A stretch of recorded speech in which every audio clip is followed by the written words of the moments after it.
ফেসিবাদের পক্ষে যেসব মিডিয়া কথা বলবে সেসব মিডিয়ার বিপক্ষে অবস্থান অব্যাহত থাকবে জানিয়ে বৈষম্য বিরোধী ছাত্র আন্দোলনের আহ্বায়ক হাসনাত আব্দুল্লাহ বলেছেন, আওয়ামী লীগ প্রশ্নে সর্বপ্রথম যে বিষয়টি আসবে সেটা হচ্ছে তাদের আগে বিচার হতে হবে। সুতরাং যেসব টকশোজীবী, মিডিয়া পাড়া, বিশ্ববিদ্যালয়ের শিক্ষক, বুদ্ধিজীবী আওয়ামী লীগের মানবাধিকারের জন্য সরব হয়েছেন, আপনারাই এতদিন এই ফেসিবাদকে পৃষ্ঠপোষকতা দিয়েছিলেন। ফেসিবাদের পক্ষে যেসব কলম লিখবে আমরা সেই কলম আবার ভেঙে দেব।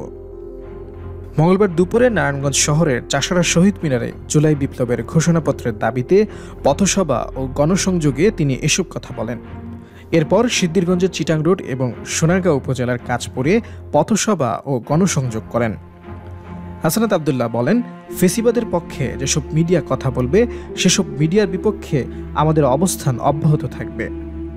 ফেসিবাদের পক্ষে যেসব মগজ আবার তাদের চিন্তা প্রসূত করবে তাদের চিন্তার বিপক্ষে আমাদের শক্ত অবস্থান থাকবে।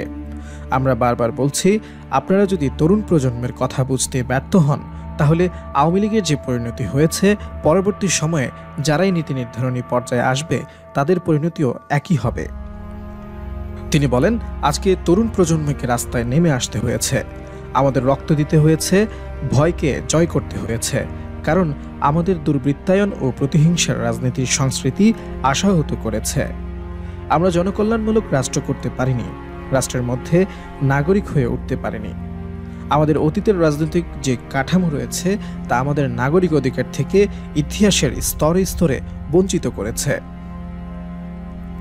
তরুণ প্রজন্ম বঞ্চিত হয়েছে।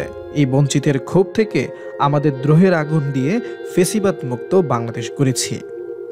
এত বছর যারা রাজনীতি করেছে তাদের অভিজ্ঞতা আর তরুণ প্রজন্মের ভয়হীন মনোভাব, এই দুটোর সংমিশ্রণে পরবর্তী বাংলাদেশ বিনির্মিত হবে। অন্তর্বর্তীকালীন সরকারকে উদ্দেশ্য করে তিনি বলেন, জানুয়ারির 15 তারিখ পর্যন্ত আমাদের আলটিমেটাম ছিল। আজকের গণসংযোগের পর আমরা সরকারকে বুধবার পর্যন্ত সময় দিয়েছি। এই অন্তর্বর্তীকালীন সরকার আমাদের কমিটমেন্ট দিয়েছে রাজনৈতিক ঐক্যমত্যের ভিত্তিতে ঘোষণাপত্র তৈরি করবেন। কিন্তু অত্যন্ত দুঃখজনক বিষয় হচ্ছে এখন পর্যন্ত দৃশ্যমান কোনো পদক্ষেপ আমরা দেখিনি।